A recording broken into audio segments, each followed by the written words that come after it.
ఇదే 2 లక్షల ఉద్యోగాలు 24 లోపు ఆ ఉద్యోగాలు ఇస్తామని చెప్పి అబద్ధపు హామీలు చెప్పి ఇలా తెలంగాణ నిరుద్యోగ విద్యార్థులందరినీ కూడా మోసం చేసినారు. వాళ్ళు ఏమడుగుతున్నారు ఇలా తెలంగాణ విద్యార్థులు? కనీసం మాకు 3 నెలలు ఒక చదువుకోవడానికి 3 నెలలు పోస్ట్పోన్ కావాలని అడుగుతున్నారు. వాళ్ళు మీ మనులు అడుగుతలేరు, మీ ముఖ్యమంత్రి పదవి అడుగుతలేరు, మీ మంత్రి పదవి అడుగుతలేరు, మీ ఎమ్మెల్యే పదవి అడుగుతలేరు, మీ ఎమ్మెల్సీ అడుగుతలేరు, ఓ కార్పొరేషన్ చైర్మన్ అడుగుతలేరు. మీకు చదువుకోవడానికి కొద్దిగా సమయం ఇవ్వండి, 3 నెలల అవకాశం ఇస్తే మేము ఆ పరీక్ష రాస్తాం, మెగా డిఎస్సి పెట్టండి. ఇదే కోమటిరెడ్డి వెంకటరెడ్డి 70,000 ఉద్యోగాలు ఈ రాష్ట్రంలో ఖాళీ ఉన్నాయి, మాకు అవకాశం ఇస్తే మేము తప్పకుండా 70,000 ఉద్యోగాలను సంవత్సరం లోపల భర్తీ చేస్తాను. మరి 7 మాసాలైంది. వెనకటేదో కథలలో చందమామ కథలలో చదువుకున్నట్టున్నది. ఏం చెప్పిండ్రు? 7 సముద్రాలు దాటితే అదేదో దొరుకుతుంది అని అన్నట్టు 7 మాసాలు దాటినా ఒక్క ఉద్యోగాన్ని కూడా ఇప్పటివరకు ఈ కాంగ్రెస్ ప్రభుత్వం ఇయ్యలే. అదే గౌరవ నాటి తొలి ముఖ్యమంత్రి కేసీఆర్ గారు ఇచ్చినటువంటి ఆ 30,000 ఉద్యోగాలను ఇట్లా ప్రొసీడింగ్లు ఇచ్చి మేము ఇచ్చినటువంటి ఉద్యోగాలను మేము పెట్టి నోటిఫికేషన్ ఇచ్చి మేము పరీక్ష రాసి మేము రిజల్ట్ ఇచ్చినటువంటి మేము ఇచ్చేటువంటి ఉద్యోగస్తుల పత్రాలు ఇచ్చి మేము ఇచ్చినామని చెప్పుకున్నారు. సిగ్గులైనటువంటి ఈ ప్రభుత్వం ముఖ్యమంత్రి, నువ్వు సొంతంగా ఒక్క ఉద్యోగం ఇచ్చినవా? ఈ 7 నెలల పాలనలో ఒక్క ఉద్యోగం ఇచ్చినావా అంటే దానికి నీ ఆన్సర్ లేదు. నీకు చిత్తశుద్ధి ఉంటే, నీకు దమ్ముంటే ఈ 24 లోపు డిసెంబర్ లోపు నువ్వు చెప్పిన 2 లక్షల ఉద్యోగాలు ఇవ్వండి. మేము 9.5 ఏళ్లలో 2,30,000 ఉద్యోగాలు కల్పించాము. ఇలా పోలీస్ రిక్రూట్మెంట్ కావచ్చు, గ్రామ పంచాయతీలలో ఉన్న సెక్రటరీలు కావచ్చు, అగ్రికల్చర్ ఆఫీసర్లు కావచ్చు, అగ్రికల్చర్ ఏఓలు కావచ్చు, ఇట్లా వివిధ రకాల పోస్టులు ఇచ్చినాం. ఇదే గురుకుల పాఠశాలలలో, ఇదే రెసిడెన్షియల్ స్కూళ్ళలో కొన్ని వేలాది మందికి మరి ఉద్యోగాలు ఇచ్చినాం. ఇట్లా 2,30,000 ఉద్యోగాలు ప్రభుత్వ ఉద్యోగాలు ఇచ్చినాం. ప్రైవేట్ రంగంలో కేటీఆర్ గారి నేతృత్వంలో లక్షలాది ఉద్యోగాలు ఇవాళ తెలంగాణ బిడ్డలకు కల్పించినాం. మేము ఏ స్ఫూర్తితో ఏ సంకల్పంతో ఉన్నామో అది నెరవేర్చినాం. ఇంకా మరి ఇప్పుడు మీరు ఏదైతే మాయ మాటలు అబద్ధపు మాటలు మాట్లాడినరో, మీరు మోసం చేసే మాటలు మాట్లాడినరో అవన్నీ కూడా నెరవేర్చకపోతే ఖబర్దార్ రేవంత్ రెడ్డి ప్రభుత్వమా, మేము విద్యార్థుల పక్షాన ఈ అభ్యర్థుల పక్షాన నిలబడతాం, తప్పకుండా వాళ్ళకు అండగా ఉంటాం, పోరాడతాం. ఖచ్చితంగా వారికి న్యాయం జరిగేదాకా, ఈ నిరుద్యోగులు ఎవరైతే ఉన్నారో డిఎస్సి అభ్యర్థులు ఉన్నారో వారికి న్యాయం జరిగేదాకా, వాళ్ళు అడిగింది మీరు చేసేదాకా కూడా వారెంబడ ఉంటామని చెప్పి తెలియజేస్తా ఉన్నాం.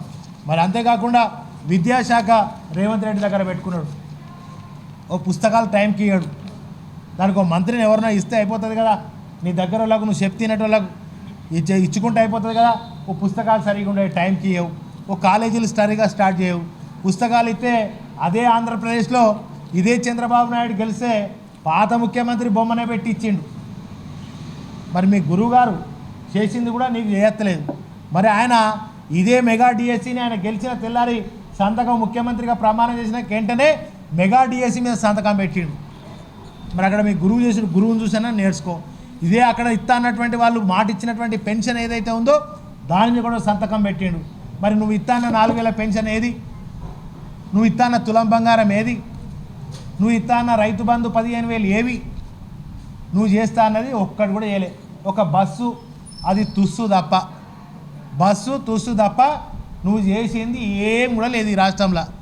ఇక నువ్వు అంటే ఏదో రకమైన ఫోన్ ట్యాపింగ్ అని ప్రజలను అటుమల్పుడు, ఈ ఉద్యోగాల పేరు చెప్పి ఇట్లా టైంపాస్ చేసుడు, నిరుద్యోగులను ఇబ్బంది పెడతా ఉంటే ప్రజల్లో ఏదో ఒక రకమైన ఆందోళనలు క్రియేట్ చేస్తూ ఉంటే ప్రజల మధ్యలో ఏదో ఒక సబ్జెక్టు చేస్తూ ఉంటే ఇప్పుడు ఇచ్చే కేసీఆర్ రెగ్యులర్కి ఇచ్చే 2,000 ఆసరా పెన్షన్ తాతలదే ఇప్పటికే 2-3 నెలలది కట్ చేసిండు. ఇప్పటి వరకు ఇయ్యలే వాళ్ళకు.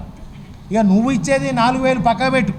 అంటే ఇప్పుడు వట్టిగా ఉంటే ప్రశాంతంగా తెలంగాణ ఉంటే మా పెన్షన్ ఏదైనా అడుగుతారు, మా కళ్యాణ లక్ష్మి తులం బంగారం ఏదైనా అడుగుతారు, రైతు బంధు అడుగుతారు. కేసీఆర్ ఉన్నప్పుడు ఈ కాలంలో వరద కాలువ ఫుల్ నీళ్ళు ఉంటుండే. కాళేశ్వరం ఇప్పుడు మొన్న ఒక రైతు దగ్గర పోతే రైతు ఏమంటాడంటే, సార్ కాలం చేయకపోయినా కేసీఆర్ గారు కాళేశ్వరం కట్టిండు సార్, కాళేశ్వరం నీళ్ళతోటి మాకు 9.5 ఏండ్లు ఎక్కడ కూడా ఒక ఎకరం కూడా మడి కూడా ఎండకుండా ఆ కాళేశ్వరంతో నీళ్ళు ఇచ్చిండు సార్. కాలం పైన కాళేశ్వరం కాపాడుతుండే మా కేసీఆర్ కాపాడుతుండే సార్ అని ఇవాళ ఈ రైతులు మొరో మొత్తుకునేటువంటి పరిస్థితి ఇవాళ రేవంత్ రెడ్డి. అంటే ఏది కూడా చేయరు, ఇక నీళ్ళు ఇయ్యరు, కరెంట్ ఇయ్యరు, ఉద్యోగాలు ఇయ్యరు. అంటే మభ్యపెట్టి ప్రజల్లో ఏదో రకమైనటువంటి ఆందోళనను మరి క్రియేట్ చేసి ఏది అడగకుండా చేసేటువంటి విధంగా ఇవాళ 7 నెలలు టైంపాస్ కాలయాపన, కాంగ్రెస్ కాలయాపన పాలన చేస్తుంది. ఇది ప్రజాపాలన కాదు. ప్రజలెవరు కూడా మరి ఇలా ప్రజాభవన్ దగ్గర పోతలేరు. ఒకే ఒక్కడు ముఖ్యమంత్రి అనే ఒక సినిమా ఉంటుంది. గట్ల ఇలా ఈయనది ఒకే ఒక రోజు ప్రజాభవన్, ప్రజాపాలన ఒకే రోజు. 7 మాసాలుగా ఒకే రోజు ఈ ప్రజాభవన్, ఒకే రోజు ఒక్కొక్క ముఖ్యమంత్రి లాగా రేవంత్ రెడ్డి పరిపాలన సాగుతుంది. చిత్తశుద్ధి ఉంటే ఎవరైనా గెలిచిన తర్వాత ఇలా మీ గురువు గారు చంద్రబాబు నాయుడు చూసి నేర్చుకో. ఇవాళ నువ్వు ముఖ్యమంత్రి అయినా అయిపోయాయి, ఇక విమర్శించుడు బంద్ చేసి ప్రజలకు ఏం చేయాలి, ఎప్పుడు చేయాలి, ఎట్లా చేయాలనేది నేర్చుకొని ప్రజలకు ఇప్పటికైనా నువ్వు ఇచ్చినటువంటి ఆనాడు మోసం చేసినటువంటి, దగా చేసినటువంటి, నయవంచన చేసినటువంటి ఆ మోసాలన్నిటినీ పక్కన పెట్టి ఇలా ప్రజలకు ఇచ్చినటువంటి మాట, ప్రజలలో నువ్వు ఆ రోజు ఏదైతే మాట్లాడి ప్రజలను వంచి ఇలా నువ్వు గెలిచినావో ఆ మాట నిలబెట్టుకొని ఆ పెన్షన్లు కానీ, కళ్యాణ లక్ష్మి కానీ, రైతు బంధు కానీ, ఈ ఉద్యోగాలు కానీ అన్నీ కూడా కల్పన చేయాలి. మరి మీ జాబ్ క్యాలెండర్ ఏమైంది? ఏది నీ జాబ్ క్యాలెండర్? ఇప్పటివరకు జాబ్ క్యాలెండర్ లేదు. అంటే అసెంబ్లీలో చర్చ చేసి చెప్తాం, ఎన్ని ఎకరాలకు రైతు బంధు ఇవ్వాలనో చెప్తాం, కరెంట్ ఎంత ఇవ్వాలనో అసెంబ్లీలో మాట్లాడి చెప్తాం, దీనికి ఈ కమిటీ ఎత్తాం, దానికి ఆ కమిటీ ఎత్తాం. ఏం కమిటీ ఎత్తావా?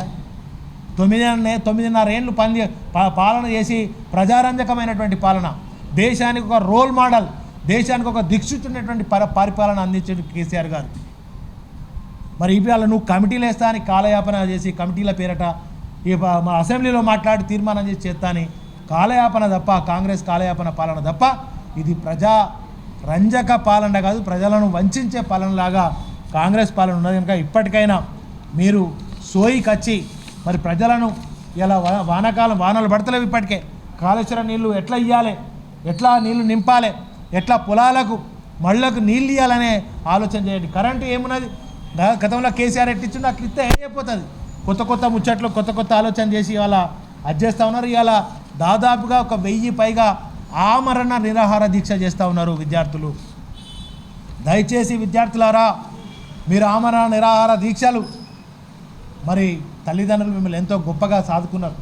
మేమున్నాం బిడ్డ, కేసీఆర్ గారు ఉన్నారు, బీఆర్ఎస్ ఉన్నది, మిమ్మల్ని అండగా ఉంటుంది, మీ హక్కులను కొట్లాడి సాధించేదాకా మీతో ఉంటాం. దయచేసి ఎవరు కూడా మరి ఆత్మహత్యలకు కానీ ఈ పూర్తి స్థాయిలో మీకు ఇబ్బంది అయ్యేటువంటి విషయాలను చేసుకోవద్దని మీ అందరికీ చేతులు జోడించి విద్యార్థులను కోరుతా ఉన్నా. మేమందరం తెలంగాణ ప్రజలమందరం మీ వెన్నంటి ఉంటాం, మీ తోడుగా ఉంటాం.